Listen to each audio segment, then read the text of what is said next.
Setbacks ने आज आपकी पर्सनैलिटी में एक महत्वपूर्ण पार्ट प्ले किया है, जैसे आपकी पर्सनैलिटी आज है और उनसे आपने क्या मैं सीखा? मैं बताता हूँ। मैं जब आरएसएस में काम करता था, तो उस समय एक नई-नई एक पुरानी जीप ली आरएसएस वालों ने। तो मुझे ड्राइविंग आता था, यानी सीखा था मैं हुँ, नया-नया। अब मैं ट्राइबल बेल्ट में हमारे एक संघ के अधिकारी को लेकर के ट्रैवल कर रहा था। तो उकाई डैम से हम वापस आ रहे थे। तो काफ़ी ढलान थी, तो मैंने सोचा पेट्रोल बच जाएगा। तो मैंने गाड़ी बंद कर दी और जाएगा नीचे, गाड़ी तो चली जाएगी। हुँ, मुझे ज्ञान नहीं था कि इसके कारण मेरी मुसीबत कैसी आएगी। व्हीकल अनकंट्रोल हो गया, ब्रेक लगाए तो भी मुसीबत थी, क्योंकि तेज गति एकदम से पकड़ ली। मशीन बंद किया हुआ था तो कोई कंट्रोल ही नहीं था। बच गए, लेकिन मेरे बगल वालों को भी पता नहीं चला कि मैंने ऐसा पाप किया है। लेकिन बाद में मैंने सीखा कि भाई ये खेल बंद करो। तो सीखते हैं, हर गलती से सीखते हैं। हुँ, तो मैं बिल्कुल साफ मानता हूं कि अनुभवों से ही जिंदगी का जितना ज्यादा संवरना होता है, वो अनुभव से होता है जी। और मेरा सद्भाग्य रहा है कि मैं एक कंफर्ट जोन में जिंदगी मैंने बिताई नहीं, हुँ। हमेशा कंफर्ट जोन के बाहर ही रहा। और जब कंफर्ट जोन से बाहर रहा तो मुझे पता था कि मुझे कैसा करना है, कैसे जीना है। ऐसी को ऐसी कोई specific reason, is there a reason कि आज आप ऐसे सोचते हैं कि आपको कंफर्ट ज़ोन में नहीं रहना है? मैं शायद अनफिट हूं कंफर्ट के लिए, ऐसा ही लग रहा है। बट आपने ऐसे भी सोचा है कि क्यों? आपको क्यों लगता है कि आप अनफिट हैं कंफर्ट के लिए? मैं जिस जीवन को जी करके आया हूं ना, हुँ, इसलिए मुझे बहुत बड़ी चीजें हैं मेरे लिए। हुँ, मैं मुझे छोटा सा भी मेरे मन को संतोष देता है, क्योंकि मेरा जीवन का जो बचपन का जो व्यक्ति का एक मन तैयार हो जाता है, हुँ। उससे वो बाय एंड लार्ज उसको लगता है कि संतोष है। बाय एंड लार्ज लगता है संतोष है। क्या आपको ऐसा भी लगता हो सकता है कि comfort comes in the way of achieving your end goal? ज्यादातर तो मैं मानता हूं कि जीवन में कई लोग विफल इसलिए होते हैं कि वो कंफर्ट जोन के आदी हो जाते हैं। हुँ,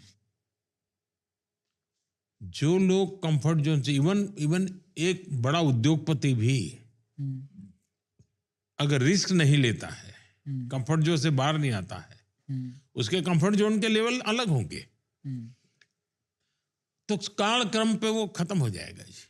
हुँ, उसको बाहर आना ही पड़ेगा। और जो जीवन के किसी भी क्षेत्र में प्रगति करना चाहता है, उसने कंफर्ट जोन का आदी नहीं बनना चाहिए। हुँ, रिस्क लेने की उसकी जो मनोभूमिका है, हमेशा हमेशा उसका ड्राइविंग फोर्स होती है जी। हुँ। और ये एंटरप्रेन्योरशिप में भी सेम थिंग है, जो ज़्यादा रिस्क ले सके, ही डज़ बेटर।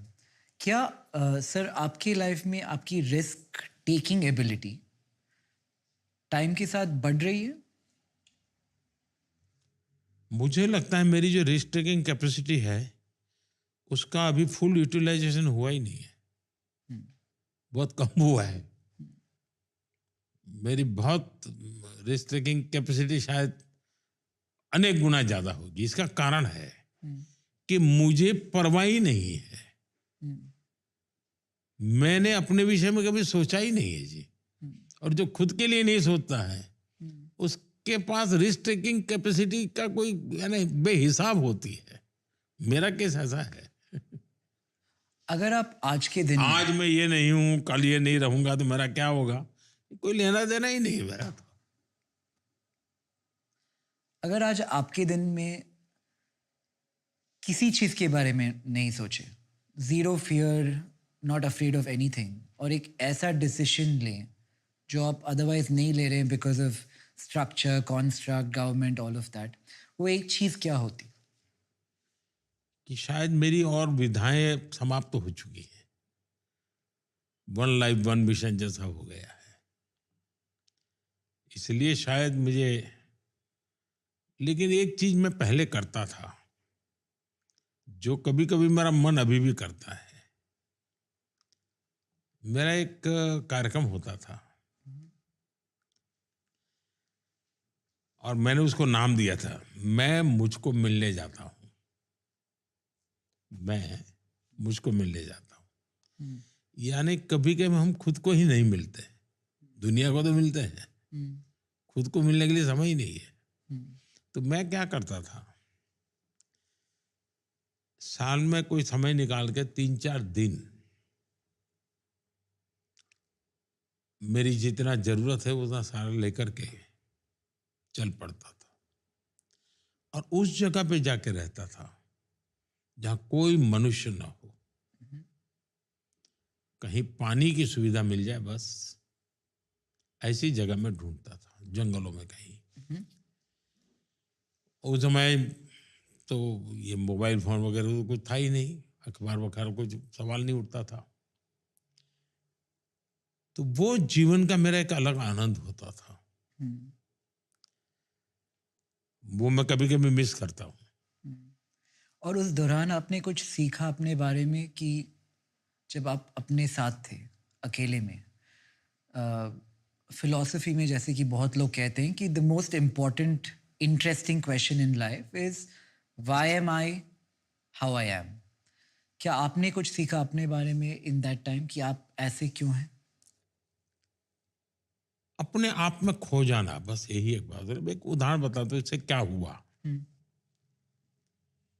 शायद 80s का कालखंड होगा। मैंने तय किया कि मैं रेगिस्तान में रहूंगा,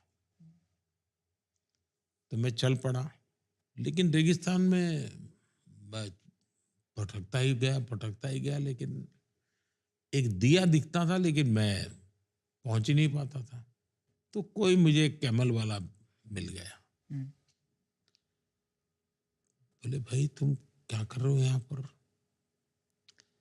मैंने कहा भाई मैं रेगिस्तान में अंदर जाना चाहता हूँ।